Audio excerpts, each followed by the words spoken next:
TV Quick Response Team sa Camp Crame, kaugnay pa rin ang pinakahuling update dito po sa ginagawang investigasyon ng Philippine National Police sa mga isinasangkot na general sa droga. At kanina nga po, 3 sa 5 pinangalanan ni Pangulong Duterte ang nagtungo rito upang umano'y linisin ang kanilang pangalan. Nakipagkita sila kay Police Director General Ronald Bato de la Rosa at kinalulungkot ni PNP Chief Ronald de la Rosa na mga senior niya ang nasasangkot sa kalakaran ng ilegal na droga.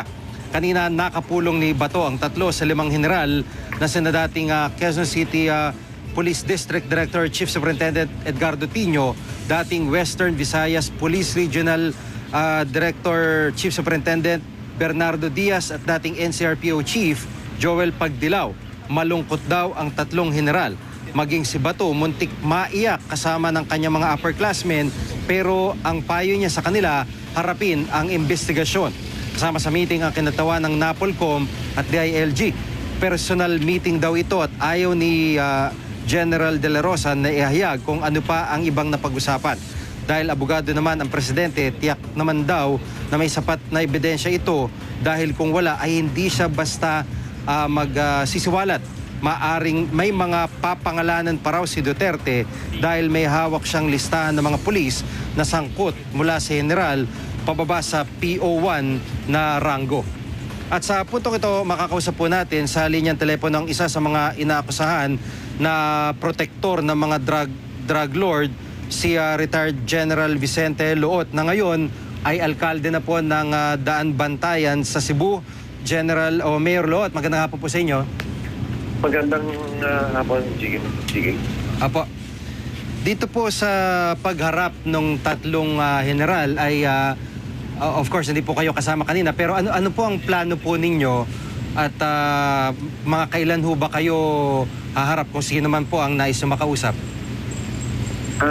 Nakapag-arrange na ako kanina and bukas ng hapon, mga 5 o'clock onwards, pupunta po ako, magre-report ako kay Chief PNP para humingi ng guidance on how I will be able to present myself, to clear myself.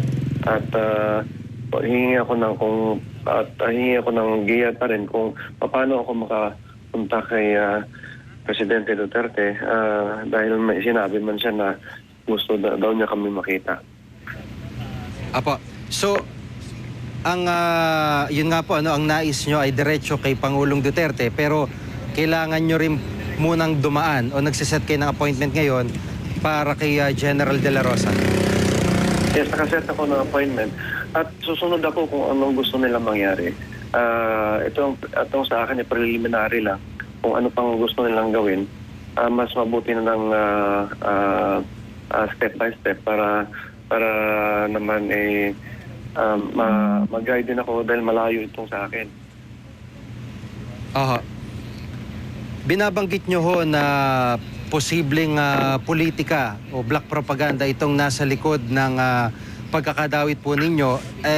Paano nyo po nasabi, considering nga po na nabanggit nyo rin, kayo rin na nagsabi na nakahalos 15 taon na yung inyong misis sa pwesto, hindi naman natatalo at kayo pa ang nakaupo sa ngayon.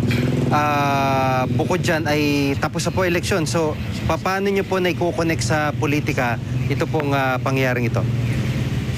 Kasi yung mga kalaban, alam nila na merong sasabihin ng presidente 1 month ago pa. So, tapos itong mga sinasabi na to, ito pa rin ang sinasabi dati. Noong ang misis ko pa tumatakbo, ako parati ang hinahabol. Ako parati ang sinisira. At pare-pare ang pinaka-easy and convenient excuse is drugs. At alam naman ng lahat dito na meron kaming negosyo, hanap buhay. At ako, bago ako nag-retire, for almost 2 years, wala po akong unit na or command na hinahawakan na merong mandate na manghabol ng illegal drugs or illegal other kind of other illegal activities, anti-criminality campaign. Kung hindi ang hinahawakan ko po, yung mandato ng opisina na hinahawakan ko ay training. So it is very illogical na na magprotekta ako. Dahil wala naman akong kayang kapasidad para ibigay na protection kung sino man illegalista ang proteksyonan ko dahil training po ako. And for the last 7 years, no? Since 2008 years, 2007, wala na po akong assignment na operating unit, kundi puro administrative unit. Apo. Pero alam din naman po naman natin na dating prosecutor si Pangulong Duterte at sanay din siyang humawak ng ebidensya. Kayo ho ba ay naniniwala na posibleng hawak niya ang mabigat na ebidensya para ibulgar ang inyong pangalan o idawit ang inyong pangalan, pero timing lamang niya ang paglalabas po ng mga ebidensyang ito? Ano pong paniniwala niyo po dito? Ang paniniwala ko ay kaya kong i-clear yung pangalan ko dahil may mga instances na dahil wala akong ginawa. Pangalawa, may yung mga nagdamay sa akin, lalo na yung mga white paper ay meron ng mga resulta, meron ng mga na-clear na po ako. Na-clear na po ako kasi puro mga po gawa-gawa lahat. Apa. Doon sa panig po ng lifestyle check, investigasyon ng anti-money laundering, kayo ba'y handang humarap po dito po sa mga ahensyang ito, kaugnay po kung sakali nakakailanganin po sa investigasyon? Wala akong problema. In fact, tapos na ako ng lifestyle check.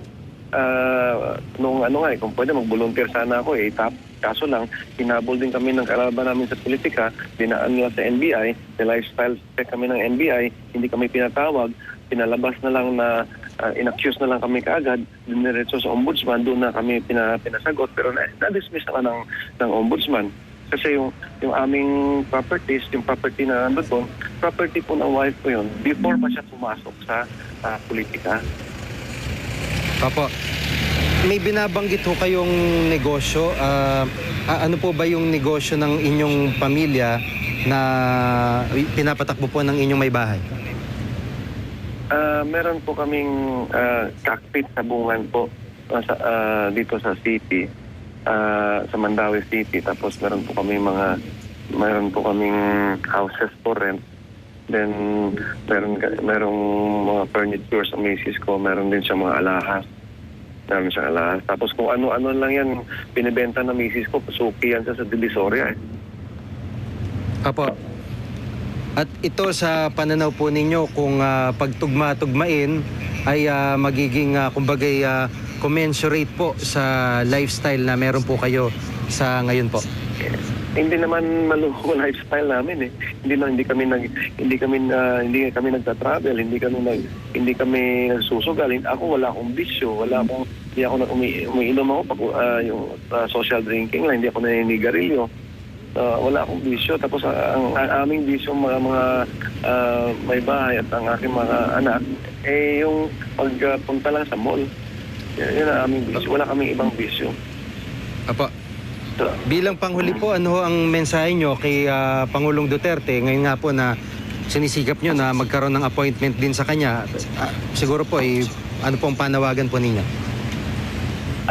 Yun lang naman at sinabi rin naman niya na gusto niya kaming makita. Sapat na po yan sa akin para mailabas ko rin yung saloobin ko sa kanya personally at yung aking mga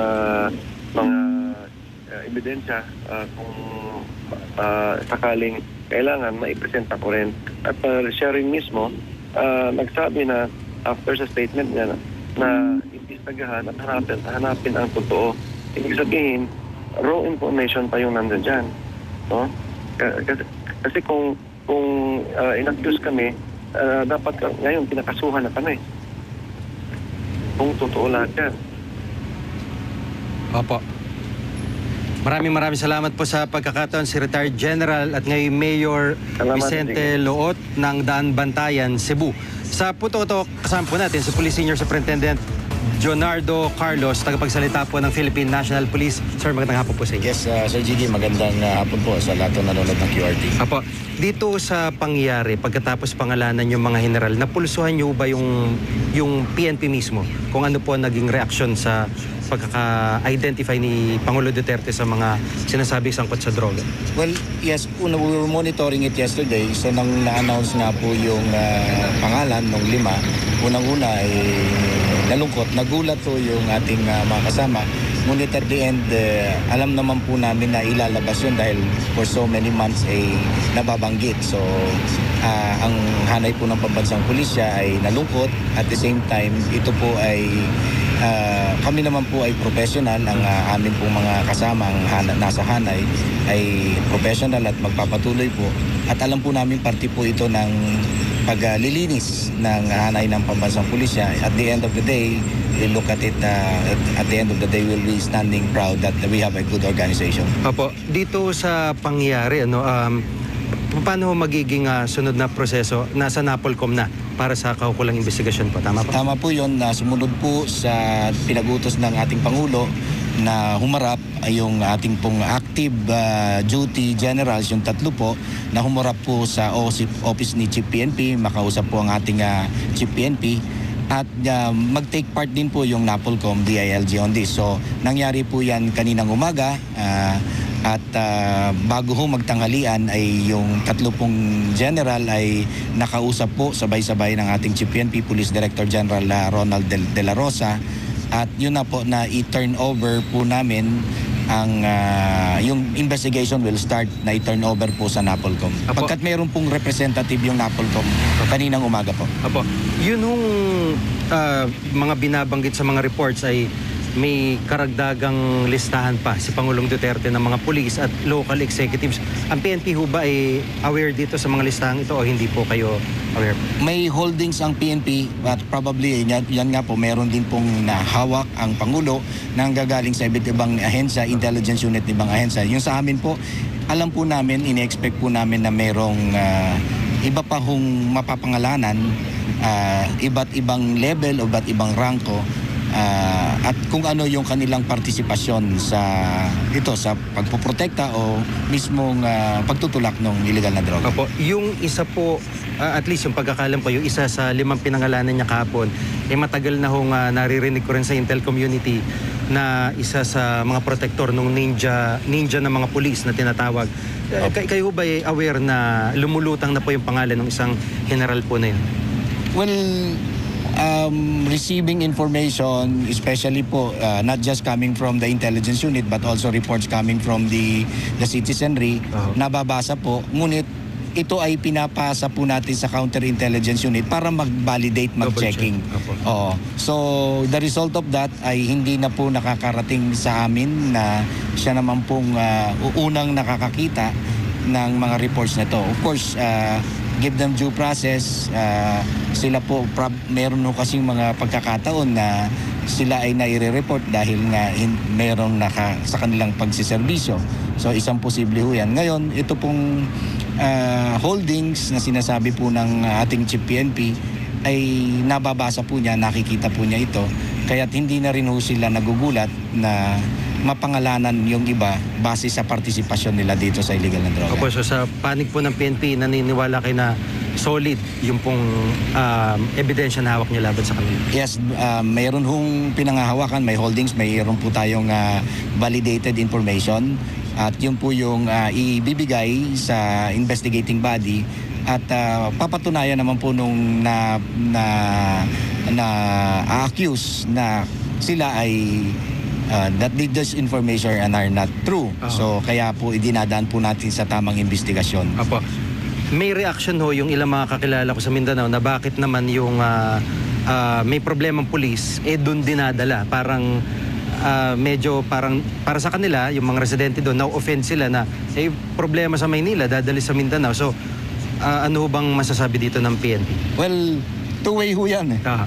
Meron ho silang problema. Kasabi nga po ng Chief PNP natin, nung nanumpa po kami maging pulis, handa po kaming dapat ma-destino sa anumang parte na anumang sulok ng bansa. So, Yung naman pong iba na nanggagaling po sa ibang lugar ay nadadala po sa Metro Manila o nadala-dala po dito sa Luzon. Ito po ay parte ng pagdidetalye o pag-a-assign ng mga pulis. It's in the first place, meron din ho kasing nalilipat na gano'n din ho yung kaso. At the end of the day, yun ay ang purpose ay hindi na nila magawa yung kanilang mga illegal na ginagawa o yung mga hindi kanais-nais sa lugar kung saan sila ay komportable at nandun yung kanilang support system. Apo. Bilang Pangulo po, anong mensahe niyo sa publiko kaugnay po nitong kampanya, itong mabigat na kampanya ng PNP? Well, seryoso po tayo, ang pambansang pulisya. Ito po ay pangako ng ating Pangulo at tutuparin po ng ating Chief PNP sa loob ng 3-6 na buwan. Very focused po yung PNP. Ang sabi nga po ni Chief PNP nung sa kanyang assumption speech, ang tulong ho ng taong bayan ay yun ang aasahan namin, informasyon, yung kanilang pakikipagtulungan. Ang hiniling ho niya ay maging prayer warrior. So pagdasal niyo ho yung ating PNP. Mabigat ho ito, alam mo namin, pero kakayanin ho namin ito dahil alam namin yung taong bayan ang makikinabang sa ginagawa natin ito. Maraming salamat po sa pagkakataon. Si Police Senior Superintendent Jonardo Carlos, tagapagsalita po ng Philippine National Police. Maraming po salamat. Samantala, dati na raw may nakalap na impormasyon ng PIDEA hinggil sa pagkakasangkot umano sa droga ng 2 sa 5 police generals na pinangalanan ni Pangulong Duterte. Ayon kay dating PIDEA Director General Dionisio Santiago, hindi muna niya pinangalanan ang 2 noon dahil hindi pa naman daw nasisiguro ang impormasyon na kuha nila. Pero dahil si Pangulong Duterte na mismo ang tumukoy sa 5, malamang ay meron itong sapat na batayan. Dagdag ni Santiago, sana lang isunod na ang mga protektor ng droga sa NBI, PIDEA at mga lokal na opisyal upang tuloy-tuloy ng malinis ang mga korap sa gobyerno. Malaking hamon para sa National Police Commission o NAPOLCOM ang investigasyon na sa mga pinangalanang opisyal ng PNP na tinatawag ngayong Narco Generals. Narco report ni Rafi Tima. Bagamat piyesta opisyal ngayong araw, nagsimula na raw kanina ng kanilang trabaho ang komite na binuo ng National Police Commission o NAPOLCOM para imbestigahan ang mga general ng PNP na pinangalanan ni Pangulong Rodrigo Duterte na sangkot sa illegal na droga. The group is composed of lawyers who will be involved in evidence gathering as well as in the validation of the facts that they're going to gather. May 7 araw daw sila para mangalap ng ebidensya at i-validate ang mga impormasyong hawak ng iba't ibang ahensya tungkol sa mga alegasyon sa mga general. Pagkatapos, isang ad hoc committee ang mag-aaral sa mga ebidensya at siyang magbibigay ng rekomendasyon sa NAPOLCOM kung may sapat bang ebidensya laban sa mga general. We expect the commission to come up with a decision just in one session, and that's it. So probably in a month's time, everything will be put into a conclusion. Karamihan sa mga nakitang ebidensya ng mga commissioners ay mga intel reports laban sa mga general. Posible umanong ipatawag ang mga inaakusahan kung makukulangan ng mga commissioners sa ebidensyang makakalap ng kanilang investigating team. Aminado ang NAPOLCOM, isang malaking hamon ang isasagawa nilang investigasyon. They're practically at the top of the apex of the PNP. So this is a big challenge, and we can assure that even with this kind of a situation, the full force of the law in our mandate as a disciplinary body will be applied without, of course, sacrificing due process. Rafi Tima, GMA News. Sa punto ito makakausap po natin si Attorney Rogelio Casurao, Vice Chairman at Executive Officer po ng National Police Commission. Attorney Casurao, magandang hapon po. Gigi, good afternoon. Apa, dito po sa investigasyon na gagawin ng NAPOLCOM laban dun sa mga police general ay paano po ang magiging sistema? Kanina po, prenisenta na nila yung sarili nila kay General De La Rosa. So ano na po yung susunod na hakbang dito? Yung trabaho po ng legal team ng NAPOLCOM ay nag-umpisa na kanina. And they are now in the stage of validating the intelligence reports that are available in connection with the alleged complicity of this general in relation to the drug problem. So nakapag-umpisa na sila ng kanilang trabaho, may tasking na sila. They have gone through the process now of dividing among themselves the task of validating the information available to them. And as I said earlier in our original meeting, and they are mandated to complete the evidence, the investigation in 1 week's time. Mga 7 days lang, they're supposed to conclude that already, and so that it can proceed to the next stage of the proceeding. Apo. Sir, pag sinabi po bang mga intelligence reports ay ito ba'y hindi lang nangangahulugan na kumbagay parang yung summary o mga kumbaga mga kwento, mga computerized na kwento, kundi may mga litrato o video ho ba ito kung saan halimbawa nakipagkita sila sa drug lord sa isang lugar o nakunan po ng CCTV? Meron po bang ganong elemento kayong na-expect mula sa mga ebidensyang hawak ng mga intelligence community? Well, Jiggy, actually, frankly, I am not familiar yet with the kind of evidence that our intelligence community has. No? That's why pinabavalidate namin ito because by then we will know the kind of evidence that we will be entertaining in connection with the investigation. Kasi alam mong ebidensya, Jiggy, will take so many forms. It can be optic evidence, it can be documentary, it can be by way of written testimonies, and by probably by videos under our present system now of itong advanced technology natin. So by then we will be able to discern what sort of evidence we will be using in the course of our investigation. Until such time we will come up with a declaration whether there's probable cause against the respondent here. Apo. Sa panigo ng NAPOLCOM, paano nyo naman masisiguro na magiging patas po yung investigasyon ninyo? Dahil katulad ni Mayor Luot, General Luot, sinasabi niya na political lang yan, may black propaganda, paninira. So, kumbaga, paano nyo tinitiyak na magiging patas po itong gagawin nyo po ninyong investigasyon? Sige, we must bear in mind that is a civilian law. And as such, we are mandated under existing laws to observe all the elements of due process. Kaya po, it's very clear in the Constitution that the PNP is supposed to be civilian in character, although it's national in scope. It is predicated by the democratic principle that due process should be observed in the conduct of the investigation over these respondents now.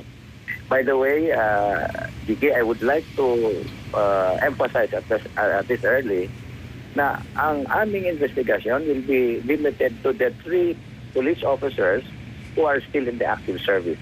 So we have nothing to do with General Luot and General Garbo because they are already retired.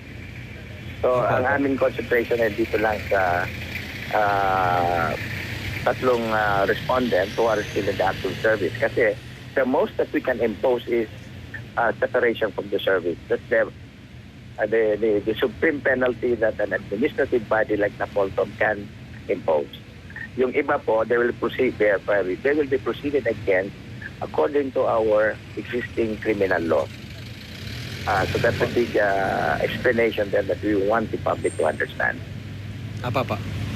Bilang panghuli po, ano ho ang mensahe nyo rin sa publiko kaugnay po nitong napakalaking investigasyon na inyo pong ginagawa? Makakaasa po ang publiko na ayon po sa sa hallmark ng Duterte administration pagdating po sa higpit ng bagong gobyerno natin pagdating sa usaping droga. As ever and as always, the NAPOLCOM is always there to support these laudable programs kasi wala naman pong gobyerno na maghahamang-angat nang hindi makakabuti sa ating lipunan at mga citizens. No? So, hindi po ito bago sa NAPOLCOM.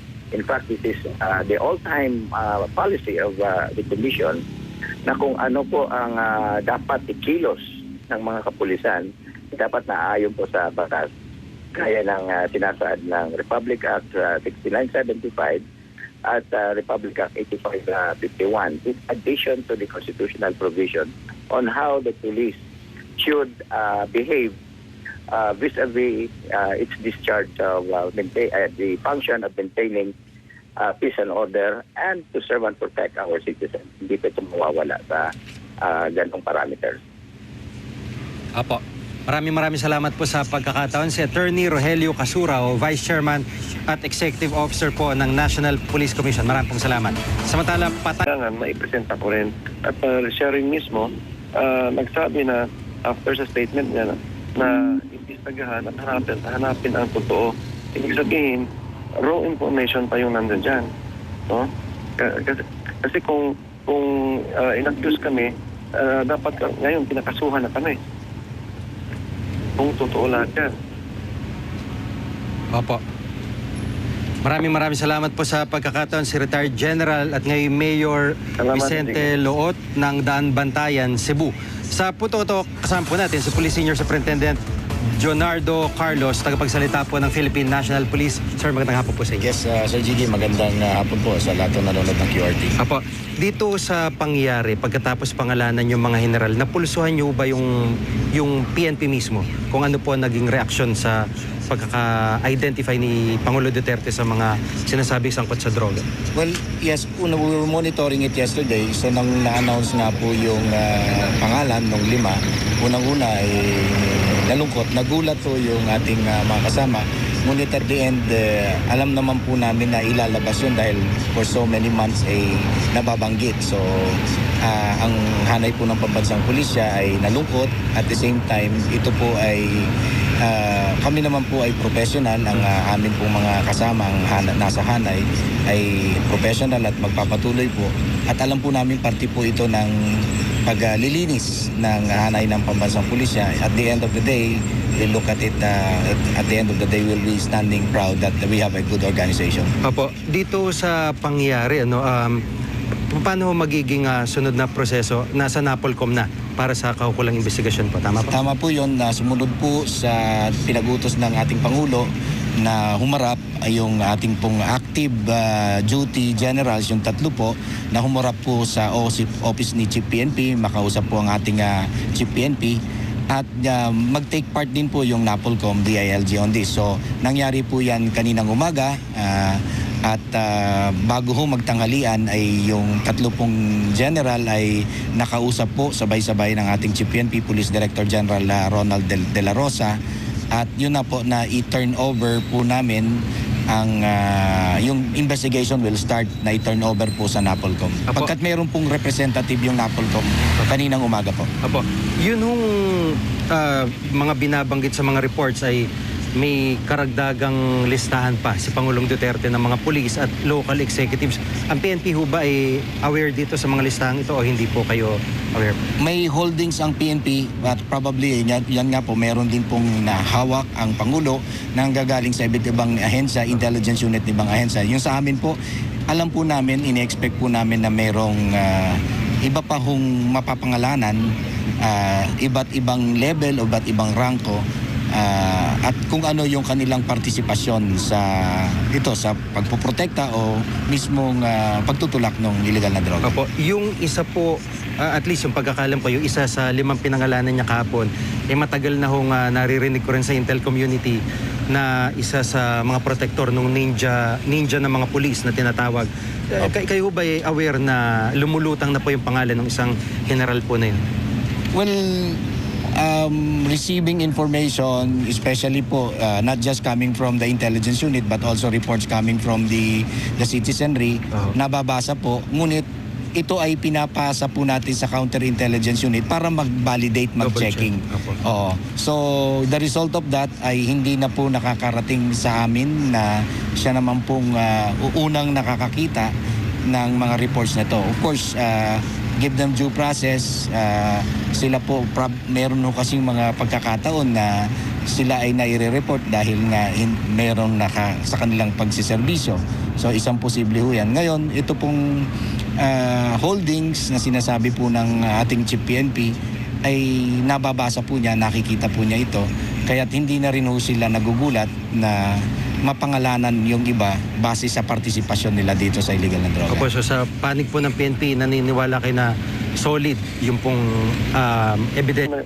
Bago ako nag-retire, for almost 2 years, wala po akong unit na or command na hinahawakan na merong mandate na manghabol ng illegal drugs or illegal other kind of other illegal activities, anti-criminality campaign.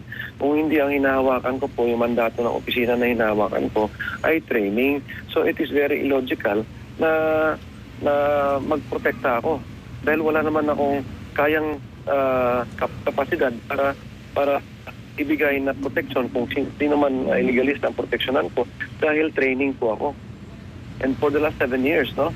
Since 2008 years, 2007, wala na po akong assignment na operating unit, kundi puro administrative unit. Apo. Pero alam din naman po naman natin na dating prosecutor si Pangulong Duterte at sanay din siyang humawak ng ebidensya. Kayo ho ba ay naniniwala na posibleng hawak niya ang mabigat na ebidensya para ibulgar ang inyong pangalan o idawit ang inyong pangalan, pero timing lamang niya ang paglalabas po ng mga ebidensyang ito? Ano pong paniniwala niyo po dito? Ang paniniwala ko ay kaya kong i-clear yung pangalan ko dahil may mga instances na dahil wala akong ginawa. Pangalawa, may yung mga nagdamay sa akin, lalo na yung mga white paper ay meron ng mga resulta, meron ng mga na-clear na po ako kasi puro mga po gawa-gawa lahat. Apa.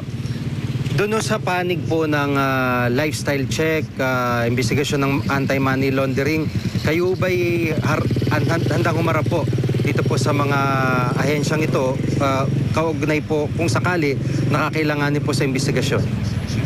Wala akong problema. In fact, tapos na ako ng lifestyle check.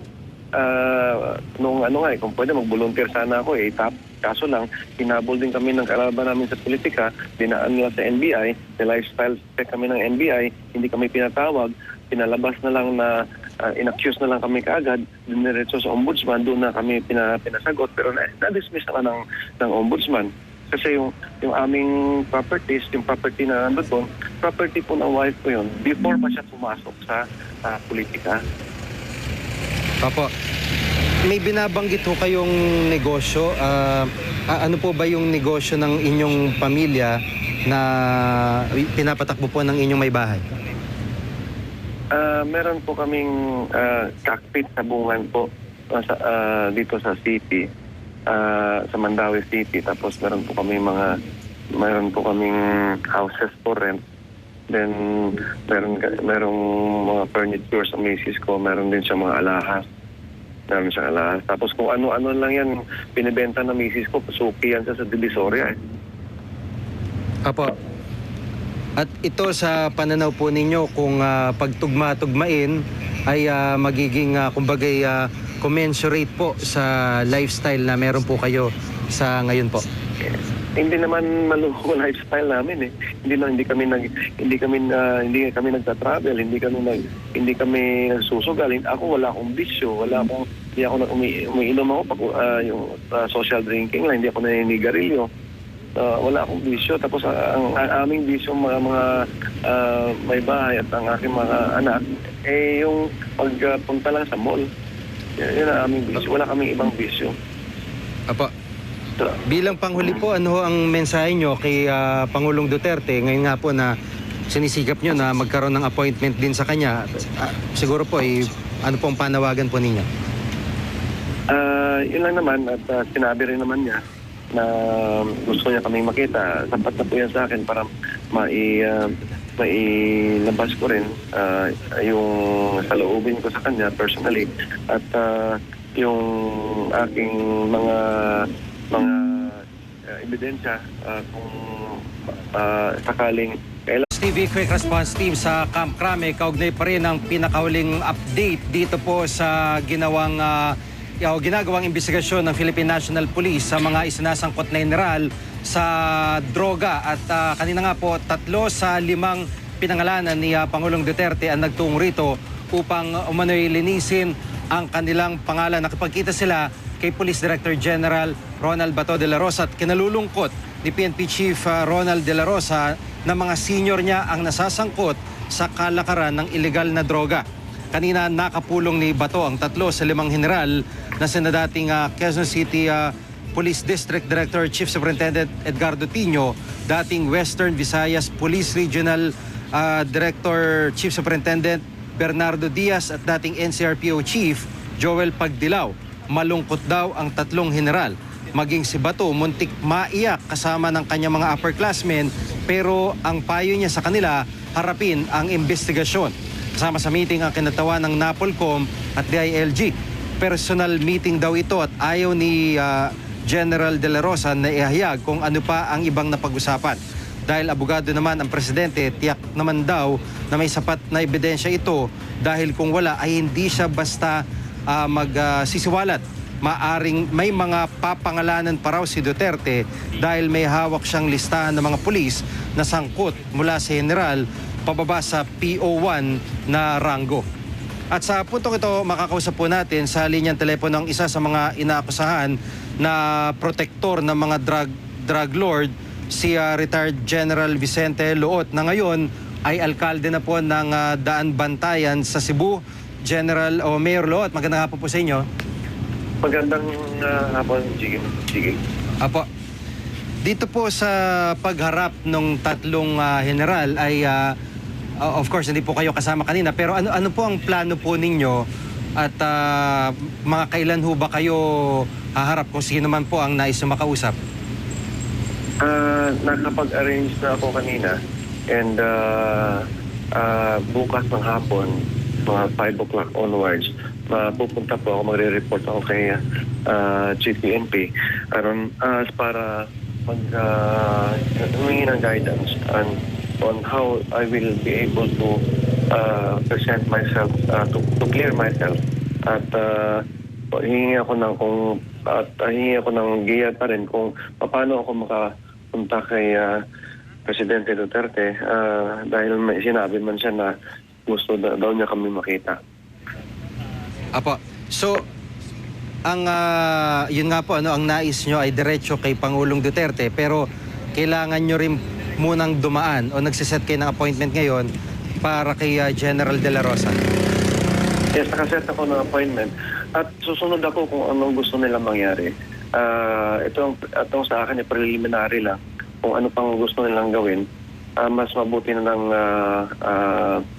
step by step para naman mag-guide din ako dahil malayo itong sa akin. Aha. Binabanggit nyo ho na posibleng politika o black propaganda itong nasa likod ng pagkakadawit po ninyo. Paano nyo po nasabi, considering nga po na nabanggit nyo rin, kayo rin na nagsabi na nakahalos 15 taon na yung inyong misis sa pwesto, hindi naman natatalo, at kayo pa ang nakaupo sa ngayon. Bukod dyan ay tapos na po eleksyon. So, paano nyo po na i-connect sa politika ito pong pangyayaring ito? Kasi yung aking mga kalaban, alam nila na merong sasabihin ng presidente 1 month ago pa. So, tapos itong mga sinasabi na to, ito pa rin ang sinasabi dati. Noong ang misis ko pa tumatakbo, ako parati ang hinahabol. Ako parati ang sinisira. At pare-pare ang pinaka-easy and convenient excuse is drugs. At alam naman ng lahat dito na meron kaming negosyo, hanap buhay. At ako, bago ako... At the top of the apex of the PNP. So this is a big challenge, and we can assure that even with this kind of a situation, the full force of the law in our mandate as a disciplinary body will be applied without, of course, sacrificing due process. Rafi Tima, GMA News. Sa punto ito, makakausap po natin si Attorney Rogelio Kasurao, Vice Chairman at Executive Officer po ng National Police Commission. Attorney Kasurao, magandang hapon po. Gigi, good afternoon. Apa, dito po sa investigasyon na gagawin ng NAPOLCOM laban dun sa mga Police General ay paano po ang magiging sistema? Kanina po, presentan na nila yung sarili nila kay General De La Rosa. So ano na po yung susunod na hakbang dito? Yung trabaho po ng legal team ng NAPOLCOM ay nag-umpisa na kanina. And they are now in the stage of validating the intelligence reports that are available in connection with the alleged complicity of this general in relation to the drug problem. So nakapag-umpisa na sila ng kanilang trabaho, may tasking na sila. They have gone through the process now of dividing among themselves the task of validating the information available to them. And as I said earlier in our original meeting, they are mandated to complete the evidence, the investigation in 1 week's time. Mga 7 days lang, they're supposed to conclude that already, and so that it can proceed to the next stage of the proceeding. Apo.